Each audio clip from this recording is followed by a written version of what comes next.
ra'iisul wasaaraha xukuumadda Soomaaliya Xasan Cali Khayre wafdi uu hogaaminayo ayaa maanta ka baxay garoonka diyaaradaha aadan cadde magaalada Muqdisho isagoo uu ku sii jeeda dalka Sacuudiga. Safarka ra'iisul wasaaraha Khayre waxa ku heliyay qaar ka mid ah golihiisa wasiirada iyo xubno kale oo ka tirsan dawladda Soomaaliya. Wasiirka wasaaradda warfaafinta dhaqanka iyo dalxiiska xukuumadda Soomaaliya Daahir Maxamuud Geelle oo garoonka diyaaradaha kula hadlay warbaahinta ayaa ka warbixiyay waxa uu daaran yahay safarka ra'iisul wasaaraha Khayre ee Sacuudiga.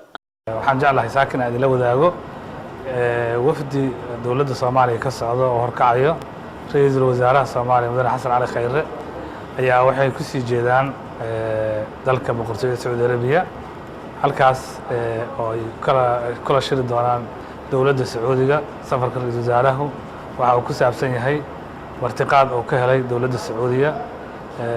dabcan waxa laga wada hadli doonaa arrimo badan oo ay ugu horeyso xiriirka labada dal ee sooyaalka ah ee taariikhiga ah ee muhiimka ah ee istiraatiijiga ah iyo isbedelada gobolka iyo dawladda inteeda kaleba ka socdo.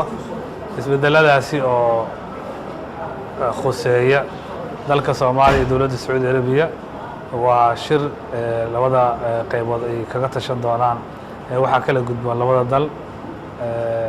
waana muddo kooban ayuu ra'iisul wasaaruhu joogi doonaa dalkaas haddii Ilaahay yiraahdo. natiijada shirarka iyo booqashada iyo safarkaba soo noqoshada ayaan la wadaagi doonaa shacabka Soomaaliyeed oo adeegiisa asaga lagu maqan yahay iyo holiis maalmarinta danihiisa.